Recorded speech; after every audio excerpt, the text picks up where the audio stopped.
बगावत होनी चाहिए शहर में। अगर बगावत ना हो तो बेहतर है कि ये शहर जलकर राख हो जाए।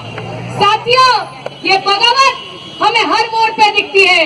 वो गुजरात में दिख रही है, वो यहाँ पे दिख रही है। ये बगावत जो उठ रही है, ये बगावत की आग जो है, ये जातिवादियों को, ये मोदी सरकार को जला के राख करने के लिए है। ये मोदी सरकार कैसे दुय्यम खेलती है देखो।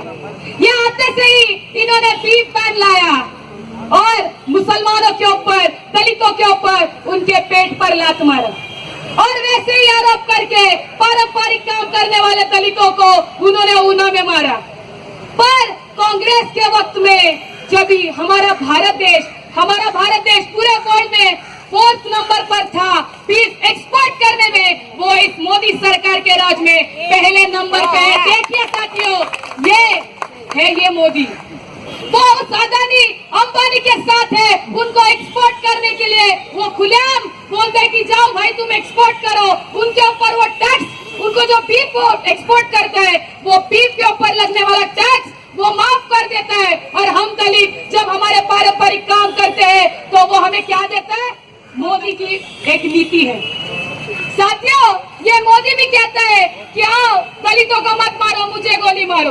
देखिए हमारा भारत का प्राइम मिनिस्टर जो इतना कायर है कि वो ये कह नहीं सकता कि जाओ और उनको रक्षा वालों को पकड़ो या उनको मार डालो। इतना कायर है वो। और ये कहता है, साथियों, ये इनके छुपे एजेंडे हैं। इनके पीछे जब भारत में, जब देश में जातीय दंगली हुए, धार्मिक दंगल हुए, उसमें सब इन्हीं लोगों का हाथ है। जो गोधरा में भी हुआ, जो मुसलमानों को मारा, उनका नरसिंहार किया, उसमें भी इनका ही हाथ है। जो खुलेआम भाषण कर रहे थे कि जो एससी कोड चला वो हनुमान की पूंछ थी, ऐसे ये जातिवादियों को हमें जवाब देना है। जैसे गुजरात में उन लोगों ने पूरे इसमें घोषणा की है कि अब हम ये सफाई काम या हम गंदा काम नहीं करेंगे, तो साथियों हमें उन्हें सपोर्ट करना चाहिए। और उन्होंने सरकार के पास कहा है कि हमें आप जमीन दीजिए, 5-5 एकड़ की जमीन दीजिए। ये सरकार जैसे अदानी अंबानी को कौड़ी मोल रुपयों में अपनी जमीन दे देती है, वैसे इस सरकार ने हमें हमारा जीवन आत्मसम्मान के लिए जीने के लिए हमें वो जमीन देनी चाहिए। पर इसमें भी सोचने वाली बात है साथियों, ये मोदी हमें जमीन क्यों देगा? वो नहीं देगा हमारी जमीन, वो देगा तो बस उस अदानी को, उस अंबानी को देगा। साथियों, ये जमीन, ये मिट्टी हमारी है, इसमें खल, इसमें दाना हम बोते हैं, ये इस पे हमारा हक है।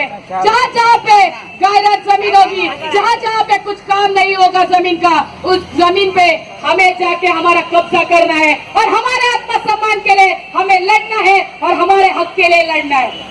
अगर ऐसे ही सब चलता रहा तो साथियों आने वाला वक्त इससे और खतरनाक होगा और आने वाली पीढ़ी हमारे मुंह पे थूकने से भी पीछे नहीं हटेगी कि जब इतना सब हो रहा था तब तुम लोग क्या कर रहे थे। हमें हमारी जमीन पर कब्जा करना है, हमारे हकों के लिए, आत्मसम्मान के लिए उन लोगों के साथ लड़ना है। इसमें हमें सिर्फ जातिवाद के खिलाफ नहीं लड़ना है, तो इसमें साथ में हमें पूंजीवाद के खिलाफ भी नारा बुलंद करना है कि ये दोनों, क्योंकि ये दोनों कोई अलग नहीं है। क्योंकि जो बीफ एक्सपोर्ट करने में जो कंपनियों का बड़ा हाथ है, उसमें 90% सब सवर्ण लोग हैं, उच्च जाति के लोग हैं जो बीफ एक्सपोर्ट करते हैं।